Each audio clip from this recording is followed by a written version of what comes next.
أرسط زينام قدما منستر أبي أحمد عقمتات كبرنان اندسترين كل العفار أبزريو بروجكتات عدتها ساليتا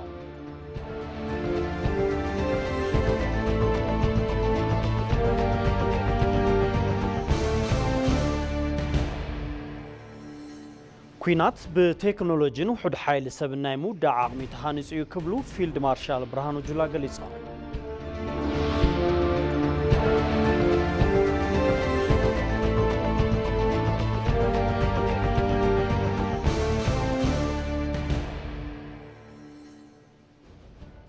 إثيوبيا مس غربابتي هاجرات زلوا سلام وركب حبيل كان معباي زلوا دليت مرأيا يكبلو أمباسادر دينا مفتي قليصا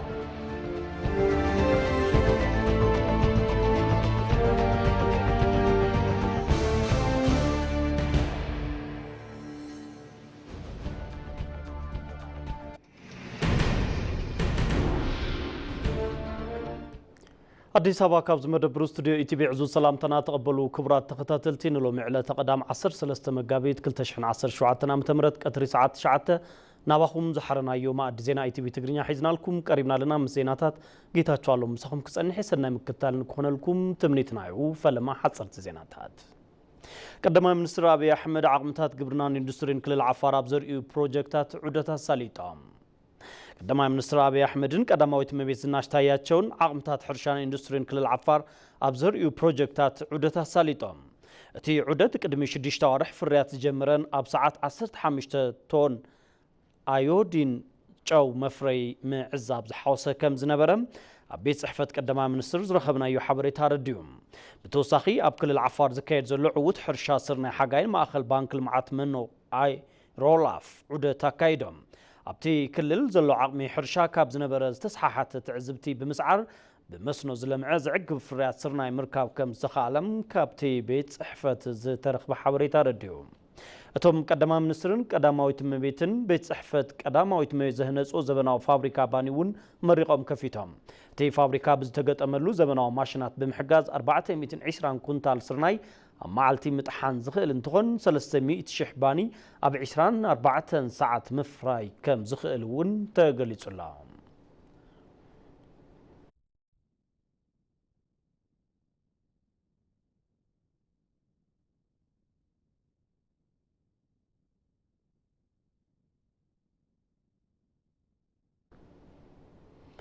كوينات بتكنولوجي وحد حايل سبناي مود عقمي تهانيصيو كبلو فيلد مارشال برهانو جلا قليصا حيلا ير سايبر ميكانايزدن بمزمان كوينات بتكنولوجي وحد حايل سبناي مود عقمي تهانيصيو كبلو لعلواي تماجر شوم سراويت مكلخال فيلد مارشال برهانو جلا تزاريبام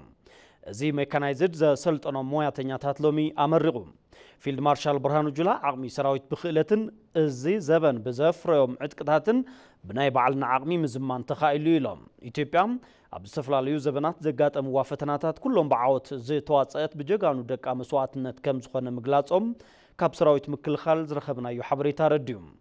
ازي ناي سعراينت سنلبونا لومي ون اب حد وتحدر كم زلوم فيلد مارشال برهانو جلا تزاريبهم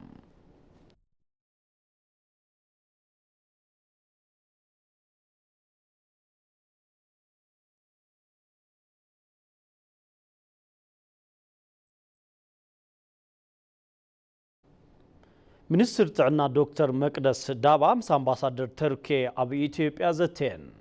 منستر تعنا دكتور مقدس دابا باثيوبيا ماخل نقله تخلا اكل سونت نمطياش اب زكاللو كونتات مس امباسادر تركي اب اثيوبيا بركباران تزاتين ابتي زته ماخل نقله تخلا اكل سونت اب هوسبيتال قدوس باولوس مطياش زخل حساب مقرابو تغليصو تي بروجكت بفاونديشن تركيش ترانسبلانت ايجنسي اوبريشن تركيشن انترناشنال ترانسبلانت نيتوركن دقف كم زتكبر كابتي منستير ترخب حبريتا رديوم تي ماخل مهناصوا بإثيوبيا زهبو قلقالوت حواس حبره هواسن نقله تخلا اكل سونتن نمسح فحي رديو تبغيلو تصبيت يقبرلو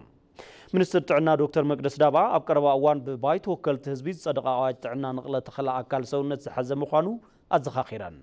بتي امباسادر تمرح لوخ تركيا زقربو تلمي بروجكت ابي اثيوبيا نتوهب زركب قلقالوت حبره هواسن نقله تخلا اكل سونتن كب كم زبلوز قلصو دما وانا دايركتور بانكي دمن حبره هواسن دكتور اشنافي تازبويم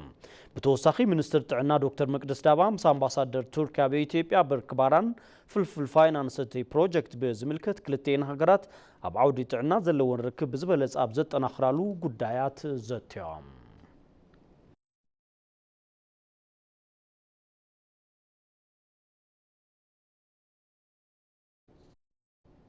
ميديكال كوليج يكاتيت 12 هوسبيتال لو معلت اب عودي تعنا زسلطنوم تمهارو امرقو اتي ميديكال كوليج كنتيبا محدار كتما አዲስ አበባ ዳንቻ አበያ ብስተረخبالو ስነ ስርዓትዩ ሰሞያ ብጥዕና አመሪቁም اتي كوليج بكالاين سالساين ديغرين بزتفلالو عودتا زسلطنوم تمهارو امرقሎም كنتيبا ዳንቻ አበያ ብትዋን ግልጋሉ ጥዕና ተበጽሒን ምግባር ሕማም ንምክልኻልን ብቁዕ ሕክምና ንመሃብን ናትሰርሐ ከም ዝርከብ አረድየን ኣብታ ከተማ ዓበይቲ ሪፈራል ሆስፒታላት ካብ ምህናፅ አልዒሉ ሆስፒታላት ብምምዕባል ናውትታት ሕክምናን ብቁዕ ሓይሊ ሰብን مملان تمتا تواهبون ناتسرح يركبيلن توريزم عود تعنا نمعباي بمنغستي طرح اقول بزي مخانو ابولك ازفر نمستاف تمتا كم توهبو اردين لومي على زمراو زلو سمياتات موياهم بزفقدو سنه مغبار حزبن هاجرن كغلغلو كنتيبا دانچ ابيبيم اتحساسيبن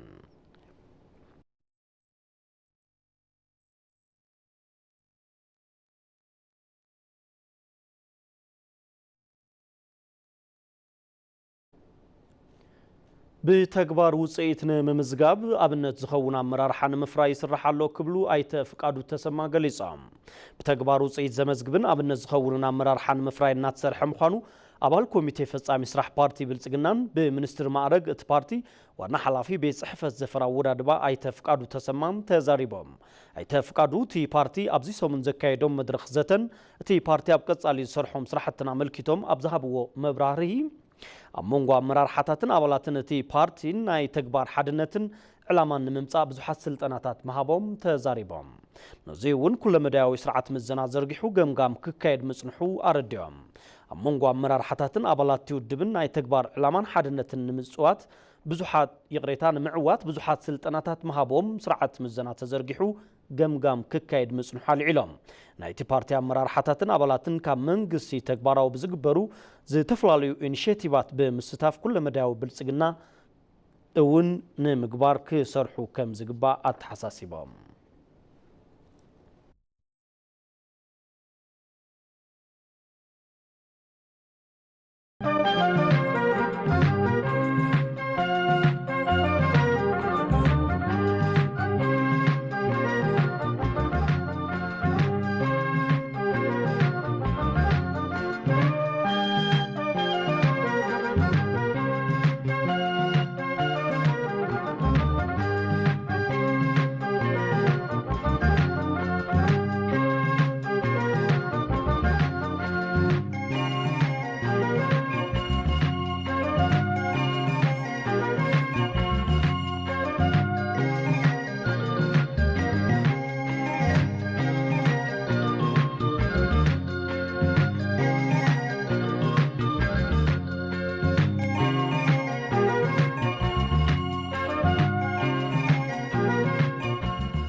أمكتتال ما دزنا يتبي تقرنياكم تركبوا كبرات تخطاتل تمارسكم سلا تكتاتلونا نمسكنكم حزون مسانا صنحو بزرزرنا بزحرنا يوم زيناتات كنسجرنا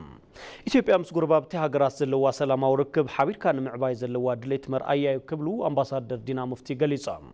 إثيوبيا بقداي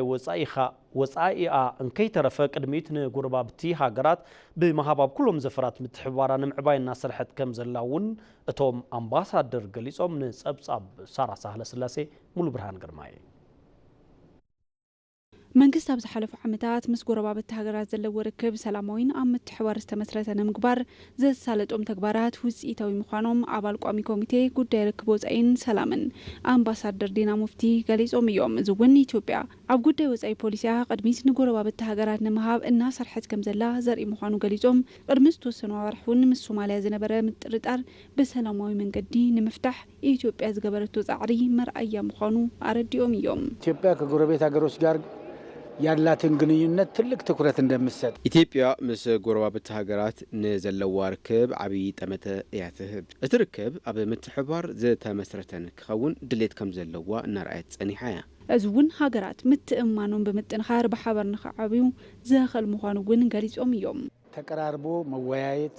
ልዩነቶችን በሰላማዊ መንገድ መፍታት ተቀራሪብካ ምዝታይን አፈላላይ ሐሳብ በሰላማዊ መንገድ መፍታሕን ይብካ መቅባልን እዚኦም ኣብ ዘፈር ዲፕሎማሲ ንኽስራሕሎም ዝግብኡ ጉዳያት እዮም ሰላም ዝረጋገጽ እንተደኣ ኮይኑ ንግዲ ቱሪዝም ምትሕባር ቁጠባ ይህልው ኢትዮጵያ ኣብ ዝተኣናገደቱም ኣህጉራውን ዓለም ለኻዊ ኣኼባታት ከምኡውን ኣብ ክልቲኦም መድረኻት ኣብ ኣፍሪካ ቀጻልነት ዘለዎ ሰላም ንኽረጋገጽ ዘለዋ ቅሩብነት ከም ዘርአየት እውን ሓቢሮም እዮም ከዚህ ወይም ከዛ ሀገር ኢትዮጵያ ጦርነት ውስጥ ልትገባ ነው ኣብቲ ወይ ድማ ኣብዚ ምስ ዘሎ ሃገር ኢትዮጵያ ኩናት ክትገጥም እያ ዝብል ድሌት ኢትዮጵያ ይኮነን ኢትዮጵያ ሰላም ንምርጋጽን ወደት ቁጠባ ኣፍሪካ ንኽፍጠር እናሰርሐት ትርከብ ቀዳማይ ሚኒስትር ዶክተር አብይ አሕመድ ቀድሚ ዝተወሰኑ መዓልታት ምስ ባይቶ ወከልቲ ህዝቢ ኣብ ዝነበሮም ጻንሒት ኢትዮጵያ እተልዕሉ ሕቶ በረባሕሪ ጉዳይ ህልውና ምዃኑ ምግላጾም ይዝከር ኣብ ጉዳይ እውን ናብ ጎንፂ ንምእታው ድሌት ከም ዘይብላ ምሕባሮም ኣይርስዓን ባለፉት 7 ዓመታት ከየትኛውም ጎረቤት ጋር አንድ ጥይት አልተኮስንም ኣብዛ ሓለፉ 7 ዓመታት ንዝኾነት ሃገር ኣፍሪካ ሓንቲ ጥይት ኣይተኮስናን ንምንታይ ሰላም ስለንደሊ ንቅድሚት እውን ድሌትና እዚዩ ኢትዮጵያ ሂብካ ብምቕባል ኣካይዳ ምስ ኩሎም ጎረባብቲ ሃገራት ሰላማዊ ርክብ ንምፍጣር እናሰርሐት ከም ዘላ ሓቢሩ ዝገለጸ ግልጋሎት ዜና ኢትዮጵያ እዩ ኣብ መካነ ሓድጊ ስነ ጥንቲ ሓወልቲ መላዞ ብዝተኻየደ መጽናዕቲ ጥንታዊ ቤተ መንግስቲ ሓዊሱ ብዙሓት ሓድግታት ከም ዝረኸቡ ተገሊጹ እቶም ሓድግታት ምስቲ ኳዕቲ ዝካየደሉ ቦታ ሓብሒብካ ንወለዶ ምስግጋር ሓላፍነት ኩሉ ዜጋ ምዃኑ እውን ተሓቢሩሎ ፍስሓ መብራህቱ ተወሳኺ ሒዘሎ ሜላዞ ኣብ ወረዳ ላዕላይ ማጨው ካብ ከተማ ኣክሱም ንኣንፈት ደቡብ ምብራቅ ዝርከብ ኳዕቲ ስነ ጥንቲ ዝካየደሉ ዘሎ ቦታ እዩ እቲ ቦታ ስነ ኳዕቲ ኣርኪኦሎጂ ወይም ድማ ስነ ጥንቲ ንፈለማ እዋን ብኣቆጻጽራ ጎርጎሮሳውያን 1955 ብፈረንሳውያን ተመራመርቲ ዝተጀመረ ኮይኑ ከዚ ድማ ናቱ መቐጸልታ ድሕሪ 70 ዓመታት ብጀርመናውያን ተመራመርቲ ስነ ጥንቲ ይቅጽል ምህላው ተሓቢሩ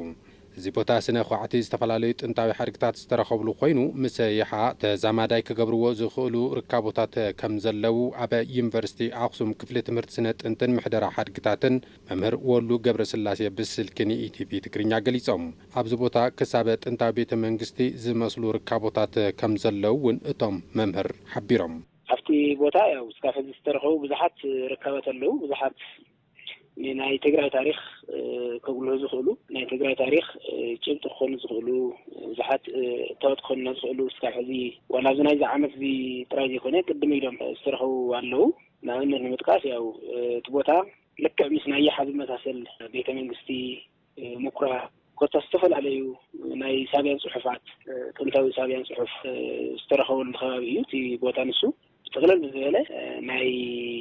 ጥንታዊ ታሪክ ትግራይ እንታይ ይመስል ነይሩ ብፖለቲካ ብሃይማኖት ብስነ ጽሑፍ ብኪነ ህንፃ ብኩሉ መዳይ ክነግረና ዝኽእል መረዳእታ ዝርከበሉ ዘሎ ቦታ ምዃኑ ጥቕልል ዝበለ ሓበሬታ ኢኻ ምግላጽ ዝከኣል ብሓፈሻ ግን ያው እስካብ ቤተ መንግስቲ ዝበፅሕ ርካብ ከም ዘለዎ እዩ ክገልጽ ዝኽእል እቲ መጽናዕትን ምርምርን ስነ ጥንቲ ሃፍቲ ታሪክ ሃገር ኣብ ምብራኽ ልዑል እጃምዕ ከም ዘለዎ ዝገለጹ መምህር ወሉ ኣብ ተወሳኺ ሃፍቲ ቱሪዝም ዓዲ ዝህልዎ ብጽሒት ልዑል ከም ዝኾነ ኣብሪሆም መጽናዕቲ ውስን መጽናዕቲ ዝተኻየደሉ ወላ ነበረ ያው ሕዚ እውን ብቐጻልነት ይካየደሉ ኣሎ ስለዚ ሓደ ከምዚ ዓይነት ናይ ስነ ጥንቲ ርካብ ክርከብ ከሎ እንታይ ዝግበር ሃፍቲ እዩ ታሪክ እዩ እዚ ሰኒድካ ምርምር ተኻይድሉ ለሚዑ ናብ ቱሪዝም ረብሓ ተቀይሩ ትርጉም የለዎን ስለዚ ኣብ ናይ ቱሪዝም ትግራይ ዓብዪ ዝኾነ እታወት ወይ ድማ ተወሳኺ ዝኾነ እሴት ክኾን ከም ዝኽእል ምንም ጥርጥር የብሉን ካብ ኳዕቲ ስነ ጥንቲ ዝርከቡ ሓድግታትን እቲ ኳዕቲ ዝካየደሉ ዘሎ ቦታን ተዓቂቡ ክላለን ናብ ውልድ ወለዶ ክሰጋገርን ሓላፍነት ኩሉ ዜጋ እዩ እውን ኢሎም መምህር ስነ ጥንትን ምሕደራ ሓድግታትን ዩኒቨርሲቲ ኣክሱም ወሉ ገብረስላሴ እዞም ዝርከቡ ዘለው ጥባሕ ዘይንረኸቦም ድማ ሕዚ ኣለውና ንረኸቦም ኣለና ዕድለኛታት ኢና ግን ኣጋጣሚ ኮይኑ እንተዘይሓሊናዮም እንተዘይተኸባኺብናዮም ግን ፅባሕ ዘይንኽእል ሎም ኣለዉ ፅባሕ ዘይቅሉ ስለ ዝኽእሉ ስለዚ ከም ዝበልካዮ ማሕበረሰብ ይኹን መንግስቲ ሓድጊ ናይ ኩሉ እዩ ሓድጊ ማለት ናይቲ ይበሃልን ናይ መላእ ማሕበረሰብ ዓለም ኮይኑ ብተዋረድ ድማ ናብቲ ከባቢ ዘሎ እዩ ዝወርድ እሞ ካብቲ ከባቢ ማሕበረሰብ ካብ መንግስቲ ኢሉ እውን ሰብ ሞያ ሓዊሱ أوز قدايزي لعل حلافنا تسيدو هي ما تولدنا زخون حركات أم عكار نولدو كم تكا ولدو استركبنا يوم نولدو غزال ولدنا محلاف عاوي حلافنا كنزل لنا أيو ኣብቶም ዝካየዱ ዘለዉ ኳዕቲ ስነ ጥንቲ ዩኒቨርሲቲ ኣክሱም ክፍሊ ትምህርቲ ስነ ጥንትን ምሕደራ ሓድግታትን ተሳትፎ ብምግባር ልምድን ዝተፈላለዩ ፍልጠታትን ከም ዝረኸበውን እቶም መምህር ወሲኾም ገሊፆም እቲ ናይና ተሳትፎ ከም ዩኒቨርሲቲ ኣክሱም እውን ነቲ ሞያ ዝጠልብ ሰሙያውን ትምህርቲ ክፍለውን ስለ ዘሎ ቅድም ኢሉ ያው ተምሃሮ ሒዝና እውን ናበይ ሓና ኸድና እውን ንሳተፍ ነርና ኢና ኣብዚ ዓመት እዚ ግን ያው ብሰሙያ ጥራሕ ተመላዘው ክልተ ኣብያሓ ናይ ምስተፍ ዕድል ረኺብና ምስቶም ዝካየድ ዘሎ ምርምር ብኣካል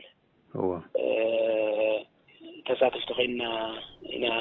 ንርከብ ማለት እዩ መወዳእታ ዜና ወፃኢ ዘለንስኪ ሩስያ ዘየድሊ ጠለባት ካብ ምቕራብ ክትቁጠብ ፀዊዖም ቮሎዲሚር ዘለንስኪ ሰበስልጣን ዩክሬንን ኣሜሪካን ዝመጽኡ ሶኒ ኣብ ስዑድ ዓረብ ንዝርርብ ሰላም ክራኸቡ ምዃኖም ገሊፆም ኣብ መንጎ ኣሜሪካን ሩስያን እውን ኣብ ተመሳሳሊ መዓልቲ ዝርርብ ከም ዝካየድ ኣማኻሪ ጉዳያት ወፃኢ ፑቲን ሰርጌይ ኡሻኮቭ ንማዕኸናት ዜና ሩስያ ገሊፆም መራሒ ዩክሬን ፑቲን ነቲ ኩናት ከም ዝነዋሕ ዝገብር ዘየድሊ ጠለባት ካብ ምቕራብ ክቁጠብ ኣለዎ ኢሎም እቲ ሞስኮ ተቕርቦ ዘላ ቅድመ ኩነት ንዩክሬን ዝወሃብ ወታደራዊ ኮነ ፀጥታዊ ሓገዛት ሙሉ ብምሉእ ክቋረፅ ዘጠቓልል እዩ ዘለንስኪ ኣስዒቦም ነቲ ፑቲን ዩክሬን ናብ ኔቶ ምፅምባር ዝብል ሓሳብ ክእለ ዘቕረቦ ካልእ ቅድመ ኩነት ዓብዪ ህያብ ንሩስያ ክኸውን እዩ ክብሉ ኣጠንቂቖም ብተወሳኺ ኣብቲ ክልቲኦም መራሕቲ ዝገብርዎ ናይ ቴሌፎን ርክብ ተመርኩሳ ኣሜሪካ ንዩክሌሳዊ መመንጨዊ ሓይሊ ዩክሬን ክትወስዶ ከም ተዘራረቡ ዝገለጸቶም ነፂጎም እዚ ዳሕራዋይ ዝርርብ ዘስዓበ እዘን ሃገራት ንልዕሊ 3 ዓመታት ኣብ ውግእ ድሕሪ ምጽንሐን ስምምዕ ሰላም ንክፍጸም ኣሜሪካ በርቲዓ ኣብ ትጽዕረሉ ዘላ እዋን እዩ ዘለንስኪን ፑቲንን ምስ ኣሜሪካ ብዝገበርዎ ዝርርብ ተኹሲ ደው ንምባል ብመትከል ተሰማሚዖም እዮም እንተኾነ ብሰንኪ ዝቐርብ ዘሎ ሕድሕዱ ዝገራጨው ቅድመ ኩነታት ገና ተጨባጢ ክኸውን ኣይከኣለን ዘሎ መራሒ ሩስያ ኣብ ልዕሊ መሰረተ ልምዓት መደብራት ጻዓት ዝፍጸም መጥቃዕቲ ኣየር ደው ክብል እኳ እንተተሰማምዐ ከምዚ ዓይነት መጥቃዕቲ ካብ ክልቲኡ ወገናት ግን ቀፂሉላ ዘለንስኪ ከም ዝሓበርዎ ልኡኽ ዩክሬን እቲ ካብ መጥቃዕትታት ሩስያ ክሕሎ ዝተደለየ መሰረተ ልምዓታት ኣብቲ ሶኒ ዝካየድ ዘተ ንኣሜሪካ ዝርዝሩ ከም ተረክብ ገሊፆም ዘለንስኪ ኣብቲ ምስ ቀዳማይ ሚኒስትር ኖርዌይ ጆናስ ጋህር ስቶረ ኣብ ኦስሎ ዝሃብዎ ሓበራዊ ጋዜጣዊ መግለፂ ነቲ ኣሜሪካ ንዩክሌሳዊ መመንጨዊ ሓይሊ ንዩክሬን ክትውንኖ ከም እትኽእል ዝገለጸቶ ንዝቐረበሎም ሕቶ ነቲ መግለፂ ዋይት ሃውስ ሙሉእ ብምሉእ ነፂጎምዎ ኣብቲ ምስ ትራምፕ ዝገበርዎ ናይ ቴሌፎን ዝርርብ ብዛዕባ እቲ ኣብ ትሕቲ ምቁፅጻር ሩስያ ዝርከብ መመንጨዊ ሓይሊ ኤሌክትሪክ ዛፖሪዝያ ከም ተዘራረቡ እኳ እንተተገለጸ ኩሎም ንዩክሌሳውያን መመንጨዊ ሓይሊ ዋንነት ህዝቢ ዩክሬን ምዃኖም ግን ኣስሚሮምሉ እንተኾነ ኣሜሪካ ነቲ መመንጨዊ ሓይሊ ካብ ሩስያ ወሲዳ ክተወፍረሉ ወይ ክተዘምንዎ ክፉት ምዃኑ ገሊፆም ሚኒስትር ጉዳያት ወፃኢ ኣሜሪካ ማርኮ ሩቢዮ ኣቐድማ ኣቢሎም ኣሜሪካ ነቲ መሰረተ ልምዓት እንተወኒናቶ ንዩክሬን ዝበለፀ መከላኸሊ ክኸውን እዩ ኢሎም ነይሮም ዘለንስኪ ንሩስያ መሬት ክህብዋ ፍቃደኛ እንተኮይኖም እውን ሕቶ ቀሪብሎም ነይሩ ብሕልፊታ ካብ 2014 ኣትሒዛ ኣብ ትሕቲ ሩስያ ዘላ ክሬምያ እዛ ሓውሲ ደሴት ዘይትንፀል ኣካል ዩክሬንያ ክብሉ መሊሶም ክሬምያ ዋላ እኳ ሩስያ ብሓይሊ ጎቢጣ ከም ዝፀንበረታ እንተገለጸት ዓለም ግን ከም ኣካል ዩክሬንያ ትፈልጣ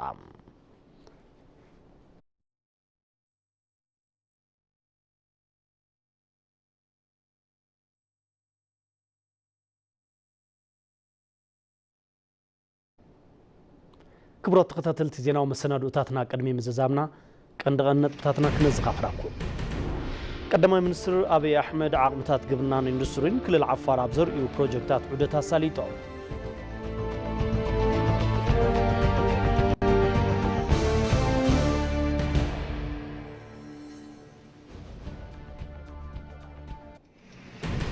ኩናት ብቴክኖሎጂን ውሑድ ሓይሊ ሰብናይ ምውዳእ ዓቕሚ ተሃኒጹ እዩ ክብሉ ፊልድ ማርሻል ብርሃኑ ጁላ ተዛሪቦም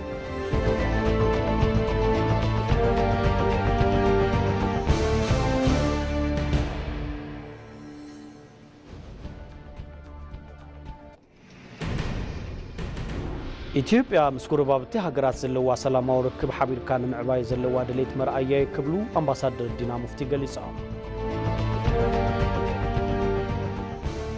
ክቡራት ተከታተልቲ ኖሎም ዕለተ ቀዳም ሰዓት 9 ናባኹም ዝሓረናዮ ማዕድ ዜና ኢቲቪ ትግርኛ እዚ ክትከታተልዎ ጽናሕኩም መስል ነይሩ ምስለ ምክታልኩም ነመስግን ጌታቸው አለሙ ምስ መላእ ሰውና ስቱዲዮ ሓቢረኩም ነይራ በብዘለኹሞ ምስ ዝተረፉ ምድለዋት ሰናይ ግዘን ክኾነልኩም ትምኒትና እዩ